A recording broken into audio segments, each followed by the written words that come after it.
dwells in your ఆ heart. హృదయమే ఆ రామచంద్రుని యొక్క Peetham. That heart is the ఆ altar. పీఠం పైన అతనికి తప్ప మరొకరికి నీవు చోటు ఇవ్వవద్దు. Don't give scope for anyone to be seated in the altar of your అప్పుడే heart. చెప్తూ వచ్చాడు, మాతా నాస్తి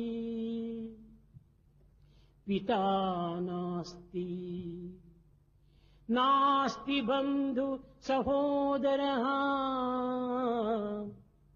అర్థం నాస్తి గృహం నాస్తి తస్మాత్ జాగ్రత్త జాగ్రత్త.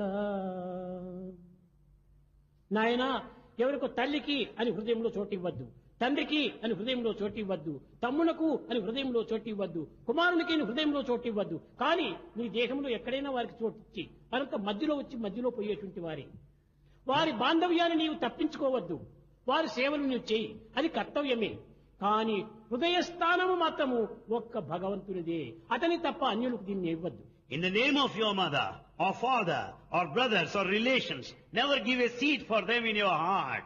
But you may have your భగవంతుని relationship. హృదయవాసి అన్నారు. Therefore God is indwelt. Plus దయా హృదయ, దయతో కూడినటువంటిది ఆ హృదయము. Therefore Hridaya is the one with compassion. కనుక ఆ హృదయంలో ఆ యొక్క రామచంద్రుడిని ఉంచుకో So have Rama there. అని తులసిదాసుకు